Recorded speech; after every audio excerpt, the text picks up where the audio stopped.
Hello, everyone. Welcome back to another week of Max Potential Habits. I'm super excited today for our episode and our guest because, and I didn't share this with him when we were talking pre-show, I said, I'll share it on the podcast. When I was first married, or when my ex-husband and I had 3 kids, we decided to buy an RV and travel around, and we lived in it for a year. And we homeschooled our kids, and he worked remotely, and it was really, really fun. So when Bryce Wilson reached out to me on Instagram, and I looked at his feed, and I was like, oh, this is really cool. He's a digital nomad, works from his RV, but what is even cooler about Bryce, and we're going to learn all about him today, is that he is a 23-year-old CEO and owner of $1 million business. And the cooler thing is that this happened during COVID. So, we all talk about, there's a lot of fear right now, and there's a lot of uncertainty and a lot of doubt, and a lot of people talking about like, well, how can I make something happen during COVID? Well, he's proof that you can. So we're going to hear his story, and obviously he knows what he's doing and has created some really cool things in the world and lives in an RV, which is even cooler. So I'm so excited to get to talk to you today. Welcome to the show today, Bryce Wilson. Thanks for having me. And I'm excited to talk to a fellow RVer, I guess you could say. Totally. I know it was funny when you were saying, oh, we've only been at it for 2 months. I'm like, oh, you'll figure it out. Yeah, right. It's such a fun lifestyle, and RV people are so cool. Like they're the nicest people in the world.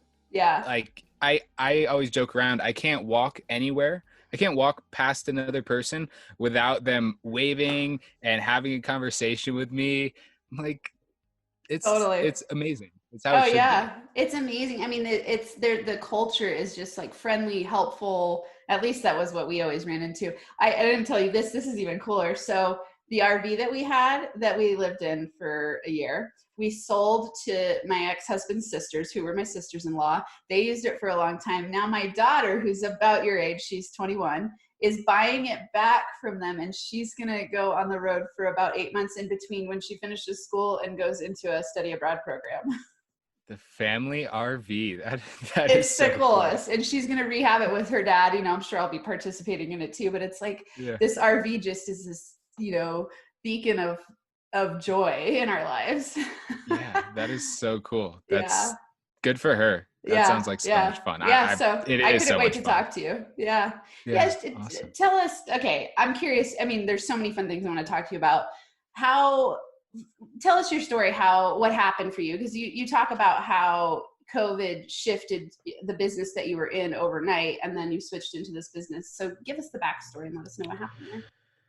Yeah, so I'll try and keep it a little bit brief. I could tell this story for like an hour, but I started out coming out of college with a business called Ticket Rescue. Essentially, the concept behind that is if you had tickets to a concert or a sporting event and you could no longer go, whether you were sick or just didn't want to go, instead of just letting the tickets go to waste, you could sell them to us. And then we would then find somebody to use the tickets on the back end. So we make sure that somebody gets to experience that experience and the seats aren't unfilled.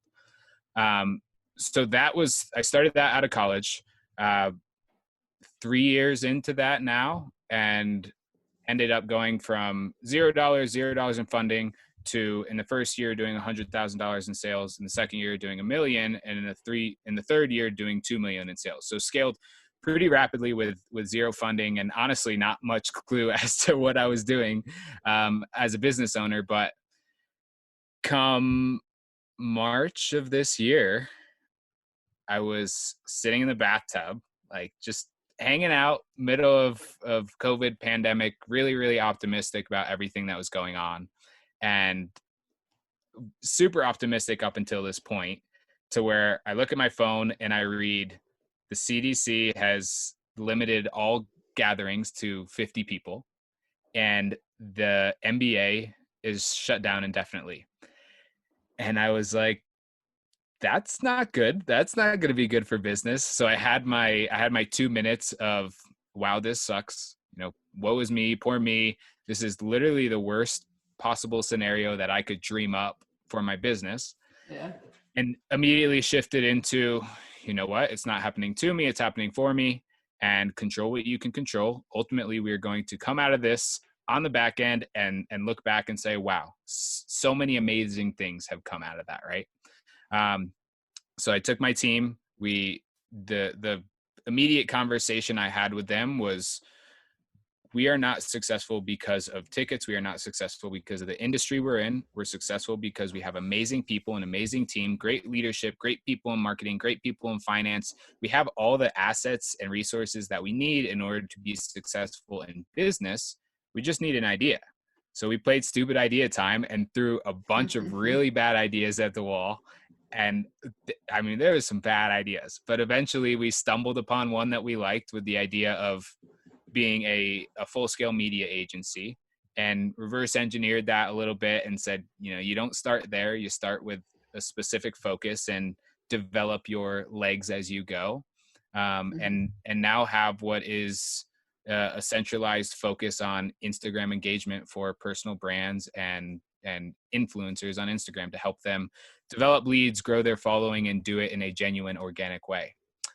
And that's been going for about 3 months now, and has been growing at a rapid rate and been so much fun to build. And in the midst of all that, me and my girlfriend bought an RV and are traveling the world and just absolutely loving the quarantine life, or whatever you want to call it. Yeah, oh wow, so much awesomeness in this share. And okay, I want to ask you several questions. One, okay, first, when you were talking about ticket rescue, and I love you said the stupid idea time, for the next business, but I was curious, how did you come up with ticket rescue? Because what a brilliant idea. And it made me think about how it's some people will talk about like all the limitations of building a successful business, and often age is one of those. And I go like, look at you, right? How awesome is that? And it's this brilliant idea. Where did this idea come from? I'm curious. Honestly, it was stumbled upon. Like, it really wasn't intentional. I was between my junior and senior year of college, and I want to say it started with me having tickets to an event that I couldn't go to, and selling, and realizing that it wasn't extremely simple, right? It was kind of complicated, and I'm tech savvy. I'm a millennial. I know my way around a computer and websites and all that. And I was like, what would my grandmother do if she was trying to do this? Those seats would not get used. And obviously I read a statistic one time that said there was 4,000 seats unfilled in the Super Bowl. And I was like, that's incredible. Yeah. You know how many people would die to go to that event, and life gets in the way. It happens. So it transitioned slowly into what was a Twitter page, and then eventually into a Facebook page. And there was just demand for it. People just wanted it. And I was lucky enough to be in school while I was doing it, making enough money by the time I was graduated to say, hey, I'm going to do this full time. I was studying accounting, and all of my classmates were working at big firms and working 80 to 100 hours a week. And I said, that doesn't really look like fun to me. I'm going to keep doing this, and we'll see where it goes. And it just developed from there. That's so cool. I one of my favorite mantras is there's 10 million ways to make $10 million. And it's just like, we feel we're so limited, but in our thinking, some people are so limited in their thinking, right? And it's like, how many fun ideas can you come up with to make $1 million or to make $10 million? And I love that. I also appreciate that it highlights your values, because I went on your website, and I saw on there that one of your favorite places is Red Rocks, which to me says, I love concerts. So, for listeners, when you're looking for brilliant ideas, always go with what you know, and let what you know grow, right? So for you, you're going like, oh, I love concerts. I can't make it to this concert. What would people who love to go to concerts do in this situation? And then you fill a gap in the marketplace. And such an incredible opportunity that you created for yourself and other people, because you provide value to society. Yeah. And I think that's such a great point. I think so many people look for the idea for what can make money. And if you can instead look for how you can provide value and have purpose and really be passionate about something, that'll come. If you're chasing money, you're going to get burnt out, and you're not going to enjoy what you do. And it might not be successful, right? But if you can be really passionate and wake up and love what you're doing, and do it not for that, do it just to provide value, everything else will come as a byproduct. Yeah, it's so true. I mean, I talk a lot on Max Potential Habits about, all my listeners know I'm really into manifestation and law of attraction and those types of things. And when we think about our vibrational frequency and attraction, you're the most powerful magnet when you're in a space of joy and inspiration. So of course, if you're doing what you love, you're going to have more opportunities open to you because you're doing what you love. So you see opportunities that you wouldn't notice if you were in a state of, feeling tortured by what you're doing. So if you're only seeking the money of it, it's not as likely to happen as easily, flow as quickly, be as fun in the process. So I love that you did something that you were really enjoying doing. And it sounds like this next business that you've created, same thing. So share, tell us about the stupid idea time, because that sounds like such a cool team meeting to me. I mean, I think I am lucky enough to have a team and be surrounded by people who just truly believe in me and believe in us. Like when that meeting started, there was really not much fear. And honestly, there should have been. There should have been a lot of fear. I almost wonder if there was too much faith in our collective team. But there was not much fear. It was just like, yeah, we're going to figure this out. We're awesome. Like we're good at figuring things out. That's what we've done for the last 3 years. That's the whole business we built. None of us had any experience in anything. It was just, I mean, everybody else is really young like me. So it was just, all right, we'll figure something new out. And with this stupid idea time, it was just, what could we do? How could we provide value? And to your point of passion, we are lucky enough, I think I can speak for us collectively, we really love business. And so we're lucky enough to be able to just apply that to any industry. We love business and we love helping people. So that can be applicable a lot of places. Yeah. But we threw out a bunch of ideas. Someone said, well, food delivery and alcohol, maybe we could do some sort of alcohol shipping, and that got thrown out the window. We had the idea of email marketing for college recruits or high school recruits wanting to play athletics in college. And that, honestly, I like that idea a lot, but it didn't move as fast as the other thing. And we had what we ended up sticking with. And honestly, there's just no judgment. We understood that in order to, I'm a big believer that there are good idea people, but usually those people are the people that have more ideas. And if you have 1,000 ideas, one of them is going to be good, right? Like you're going to have a good one eventually. So just work that muscle and keep trying. And that's what we did. And eventually we stumbled on something we liked and we thought could be successful and fit our needs as far as having a quick return. Mm-hmm. Yeah. Yeah. I think it's sometimes especially when you're in a critical pivot moment, it's that idea of like, what's the fastest path to cash and doing something I enjoy doing that's going to serve the world. Right. So I think people get stuck sometimes thinking they need to have like some big, grandiose, unique idea. And it's not even necessarily a big, grandiose, unique idea. It's just like, okay, what do we love to do that's filling a void that also is in alignment with a fast ROI, especially if you already have a team that's built that you need to regenerate income pretty quickly. Yeah. It makes me think about how rare it is for someone in your position to, well, I don't know if it's rare, but I think it's really cool. And I want to acknowledge how powerful it is for you to pivot so quickly. Like you said, you were in the bathtub and it was just a couple of minutes of like, poor me, oh crap, I'm scared. And then you're like, okay, come on, where's the opportunities? What can we do with this? And if more people had that attitude, life would be so different. It's like, how can we look at the silver lining? How can we see the upside of what's going on? How can we look at this time as a way to pivot into something different that might be even better than what we had before? And that's how, I say it's the NFA attitude. It's like the no fucking around attitude of like radical responsibility where you're like, okay, what do I want to create with my life and business? And how am I going to lead my team into that? So when you say your team wasn't really scared, to me, that's a byproduct or a reflection of you as the leader of the team going like, okay, guys, let's come up with some awesome ideas. Even if they're stupid, put them on the table. Let's creatively come up with something new and unique and fun and exciting.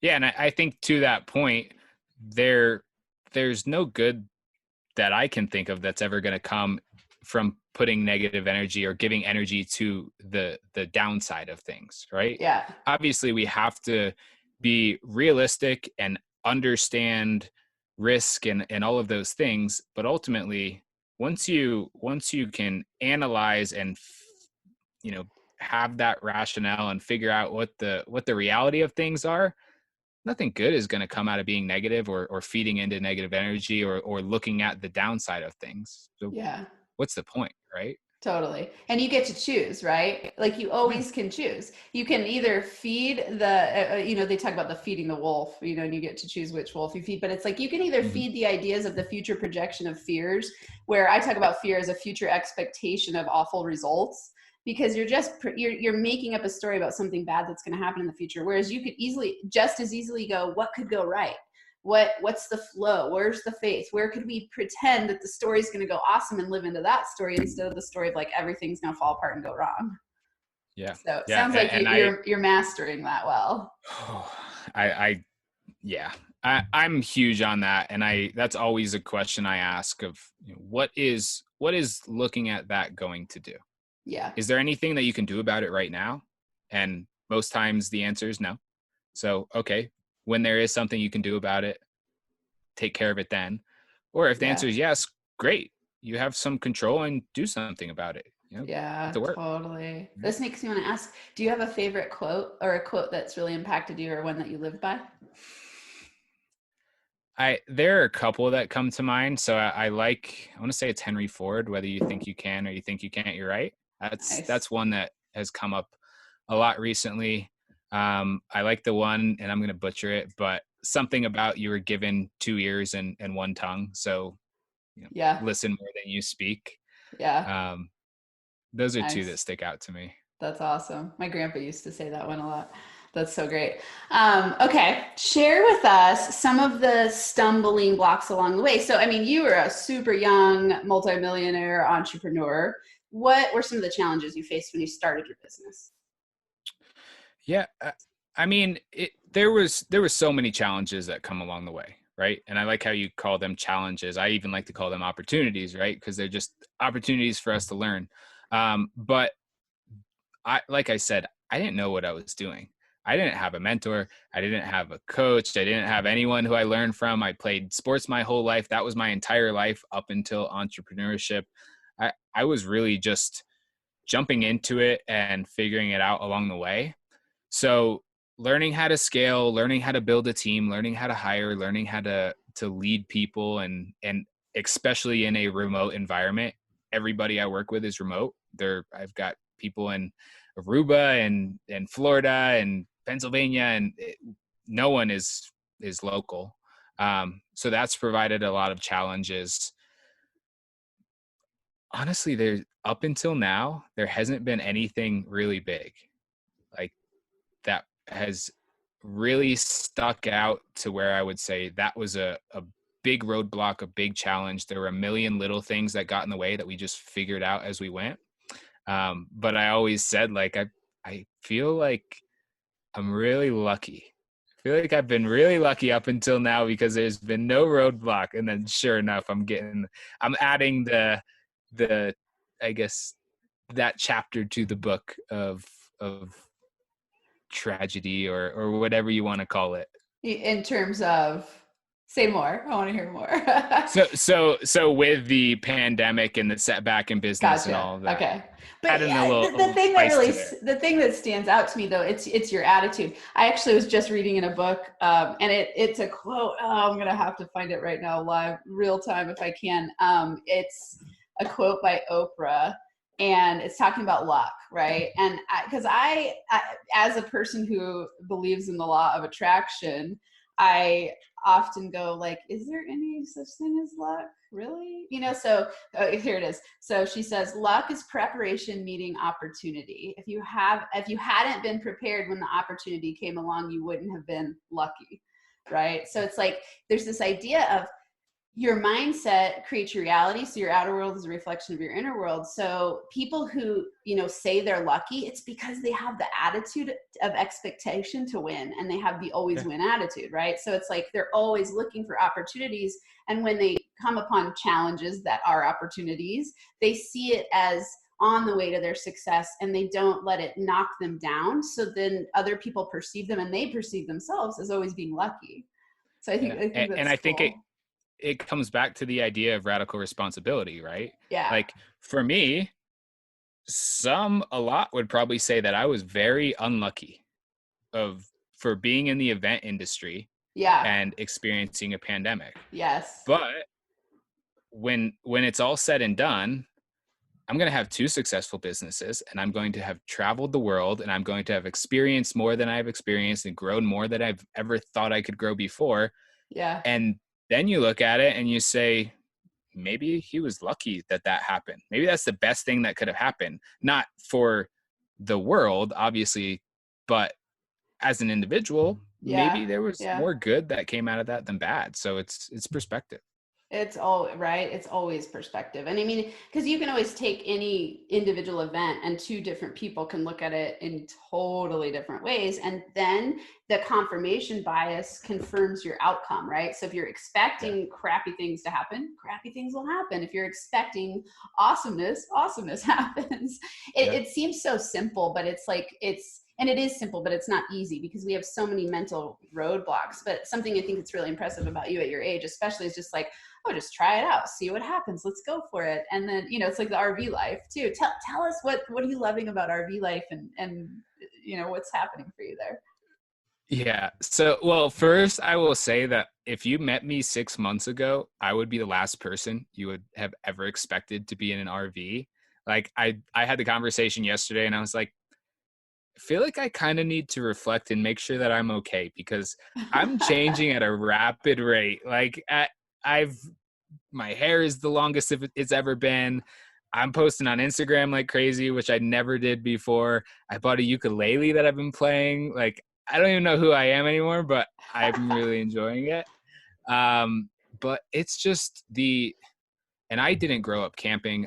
I've never stepped foot in an RV. So I didn't even think of this as reality. I had the idea of trailer parks and what you see in TV in your head. I didn't think that this could be enjoyable or a little bit glamorous or anything like that.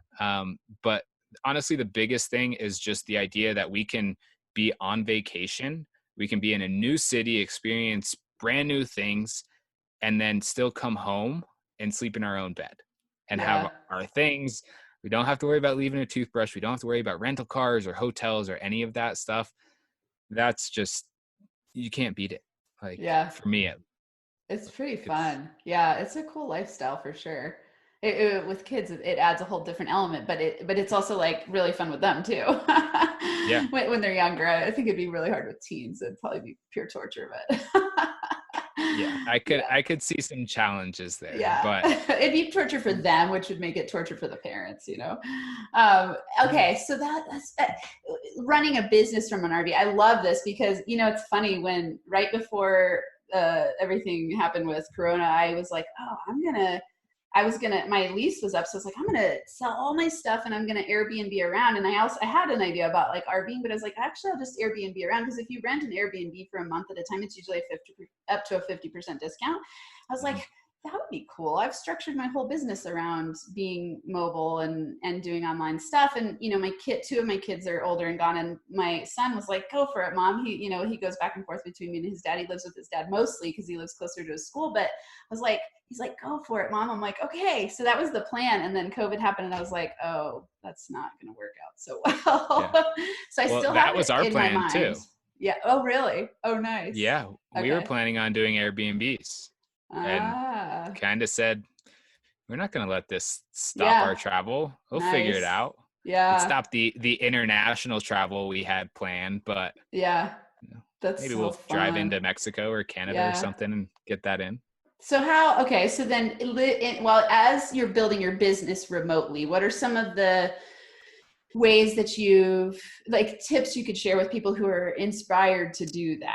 I guess a lot of people I work with definitely have the idea of wanting to work remotely over at some point in their business building endeavors. What are some tips there so far for you? So tips as far as a remote business or a business on the road? Business on the road, let's say, because at both, because Okay. you're versed in both, because Yeah. you have a remote team. So share some tips there, and then share some for being on the road as well. Yeah. So, I mean, as far as a remote team, I think the biggest thing is getting FaceTime with people, whether it's through Zoom or anything like that. You don't have the luxury of being able to build the relationships just at the water cooler or going to get a drink after work or just passing by. So relationships have to be a massive priority. You have to put a lot of time and energy just into getting to know your people, knowing where they're at in life, personally, and work, if they're happy, if they're sad. Um, Trying to figure out unique team building things, whether it's a book club, whether it's a Zoom happy hour or poker or something that you can do to get people together in a environment that's not work.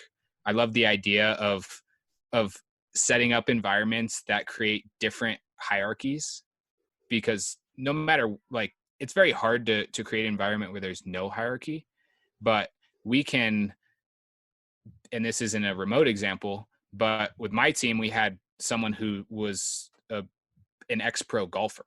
So let's all go golf where you are now the authority. You're the mecca out here. Or we can go do a workout together where somebody is a fitness instructor and they're going to lead it. We had a yoga instructor, and can she lead a class? Trying to find environments to put other people in positions of leadership was a lot of fun. Definitely a fun challenge. And as far as being on the road, I think the two things I would say, the biggest thing above all else is getting your Wi-Fi situation sorted out. Yeah. We have every booster and antenna and like anything that you could possibly think of. We've got multiple hotspots for different services, AT&T, Verizon. Some are better than others in different areas. But honestly, it's like we haven't had a problem at all. I've been doing video streams with so many people, and I keep getting compliments on my quality. I'm like, Yeah. okay, I'm in the middle of nowhere right now, but I'm glad it's working. Yeah, I thought about that for And you. yeah, and beyond that, I think structure is, at least for me, been pretty big, because we want to play so much, go on hikes and jump off cliffs and do all these things and have that opportunity every single day. But obviously there's still work that we want to do. So being structured in scheduling our work, but also scheduling our play and being as efficient as we possibly can with those hours. Yeah. Yeah, that's big. I could imagine that. I think for a lot of entrepreneurs, just generally speaking, and then you add the layer of being on the road where you feel like it's a perpetual vacation. I would think that that's incredibly important. And the wife, I think it's funny because when we did our RV trip, it was like, I don't know, let's see, it's 11 years ago, so the world was definitely different. Yeah. Or it would have been hard, Sure, I think, to do the Wi-Fi business. It would have been a little bit harder. I want to hear, because to me, it sounds like you have a really powerful mindset, especially for somebody who's so young, which is pretty rare. What do you do for personal growth and development? Like what are your strategies that you can share that have worked for you? Yeah. So I think the biggest thing is I'm just super experimental. Like I'm very interested in biohacking and trying to figure out what can make me just a little bit better, whether it's make me sleep a little bit better or make me a little bit more energized, always trying new things. I'm huge on meditation. I am a strong believer that is like the secret code. I mean, if you read Tim Ferriss's books, Tribe of Mentors and Tools of Titans, just hundreds of thousands of, not hundreds of thousands, but thousands of people that he's interviewed that are at the top of their industry, whether it's LeBron James or people of that sort. And I think something like 80% of them do some more morning meditation or mindfulness practice. So that's big for me. I feel like meditation should be treated like showering and brushing your teeth. You would never go 3 days without showering, or most people wouldn't.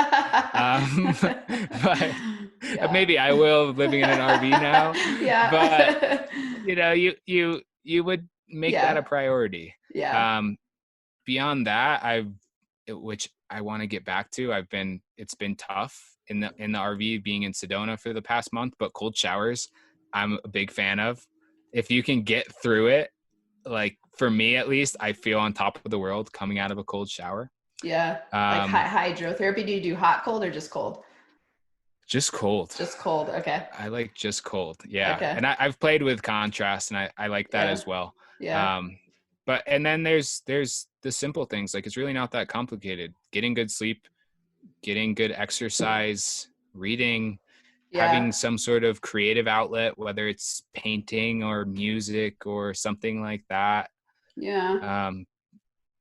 This There's is so many things that you fascinating could to me do. because, for you, you were in school while building a business and you created a really successful business.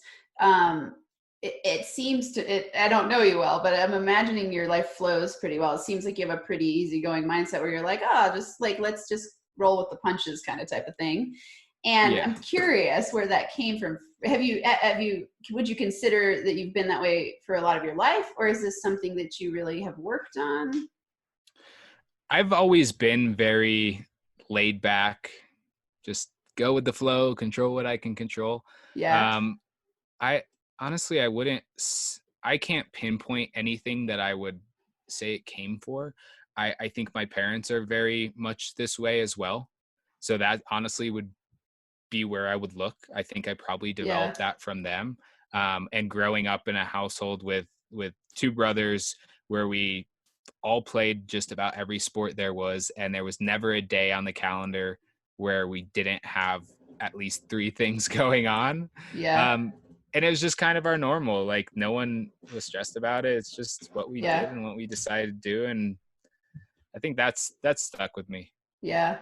I'm curious then, what would you say is your greatest advice for entrepreneurs who are building businesses? Because a lot of people it doesn't flow as easily, let's say in their business building adventure. So what would your greatest advice be for people who are in the phase, like, let's say pre 6-figure or even pre-million? Yeah. Um, I, I think being a sponge is the biggest thing, honestly. Success leaves clues. I'm a huge believer in that. So what are you doing on an educational level to learn more, right? There's so many resources out there, free resources or extremely cheap books, Yeah. Google, like today's day and age, we have so much stuff. So studying the people who have done what you want to do and trying to replicate that in your own way. Like, obviously you want to be unique, but you can, I always say I don't really have too many good original ideas. They just came from someone else and I put my little twist on them. Yeah. And I think surrounding yourself with the right people, whether it's mentors or your team, just your environment is crucial, right?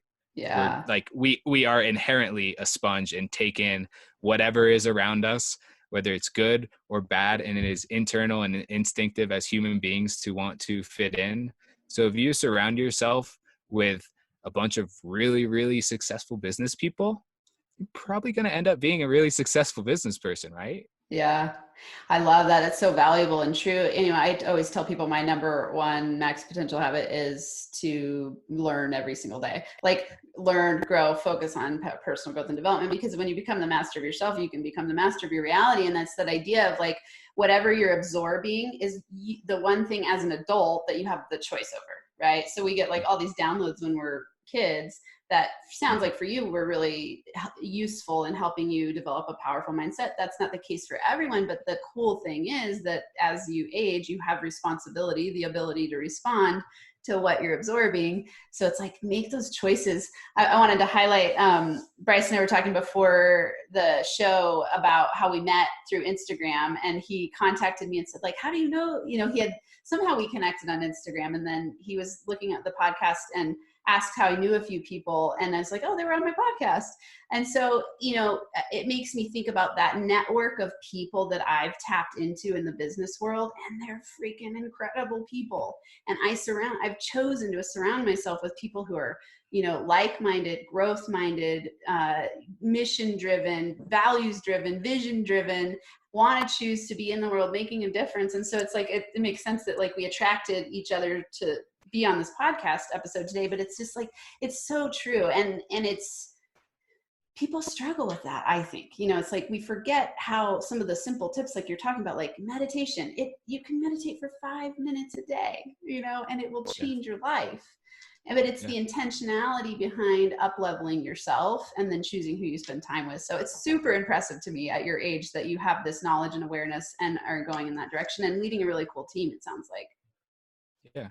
Yeah. And I think to that point, you're right. It is something a lot of people struggle with, and they almost see it as selfish to do these things when they have kids that they should be focusing on, or business, or anything like that. Yeah. And what's been a huge shift for me, I sat down and laid out my priorities, and it was relationship, business, like, and I was like 5 or 6 or something like that. And I just tweaked it and tweaked it and tweaked it and tweaked it, and eventually realized that I was number one. And my reasoning behind that was, how can I show up 100% in my business or my relationship or any other area of life if I myself am not operating at 100% capacity? Yeah. I can't. There's no possible way. So it allowed me to shift and say, I'm not being selfish by doing these things to allow me to be at optimal performance. I'm being as selfless as I could possibly be.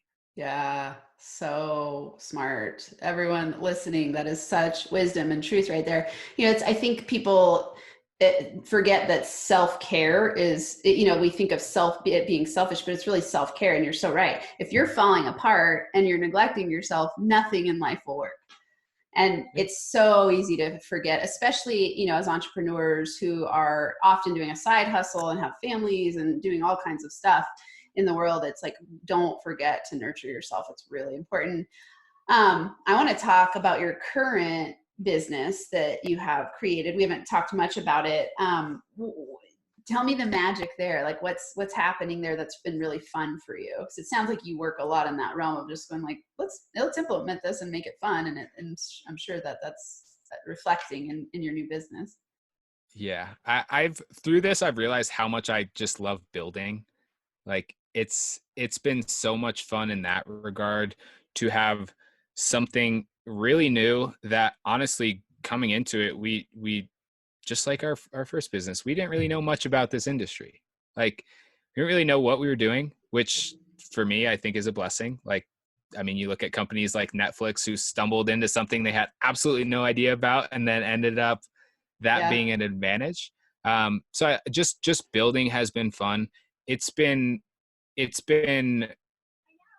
honestly, I don't want to say fun, but it's been very good. And I think a great learning lesson for me. It's kind of allowed us as a company to thin out the herd in a sense, and separate the people who are meant for this building and the volatility of all of this from the people who weren't. So that's been a really good thing that's come out of it. And I mean, just learning something new has been so much fun.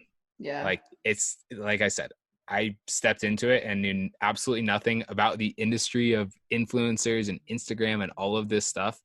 And now I'm figuring it out, and I'm like, this is really cool. Yeah. Like, and you can tweak this little thing and this is going to be better. And I'm so like data driven and all about optimizing and all of these things. So, and we're helping people, which is also, like, that's the biggest thing. We're helping people, and the people we're working with are really, really happy and seeing results. And it's awesome. Like, can't beat that. You. So great. So awesome. Okay. Share with listeners the top 3 max potential habits that you believe got you where you are today. The top 3, I feel like I've probably touched on all of them already, but okay, number 1, putting yourself first above all else. Like, I would say that's number 1 above everything else. Number 2, I would say your environment, and making sure that everything you're consuming, whether it be the words from other people or the media or anything that's coming into your realm, making sure that is good and conducive to your goals and your dreams and all the things that you want out of life. Nice. What would I say is number 3? I guess learning every day. Like, I really like that one. I feel like you have brought that into my reality. It's been in the back of my mind and always been a priority, but I'm realizing now how important that is to me. Yeah.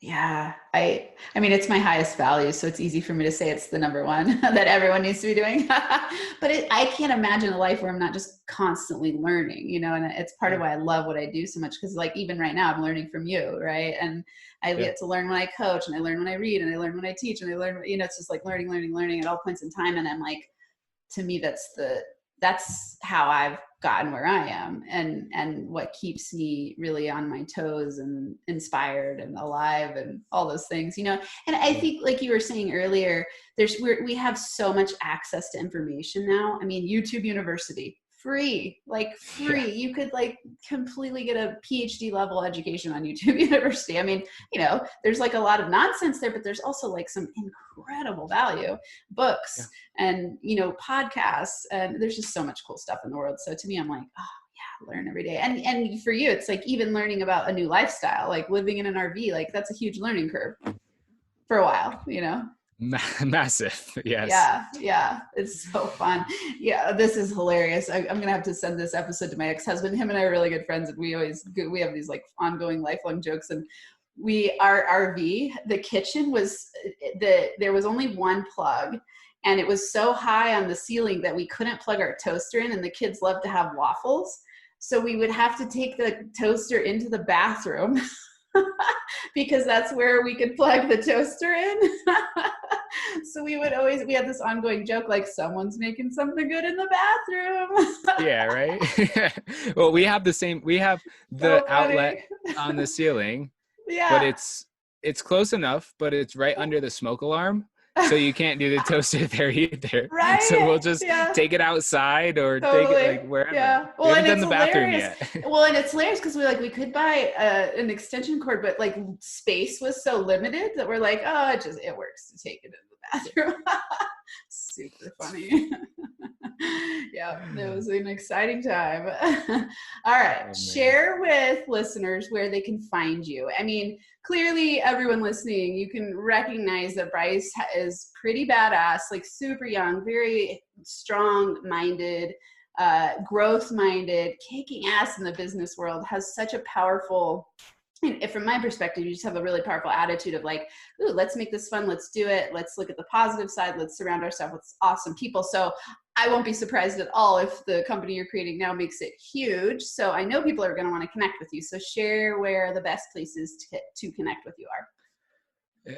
Like I said earlier, Instagram. I have been all over it and sharing this entire journey and realized how fun it is and how good it can be as a social tool. I mean, I've connected with so many old friends and so many people that like you, we connected via Instagram, and now we get to have an amazing conversation because of that social media platform. So I'm like all about chatting and connecting with new people and absolutely love that. And yeah, awesome. It's at Bryce Thrillson. It's a little play on Wilson. Oh, nice. Okay. So Bryce Thrillson. And is it with 2 L's?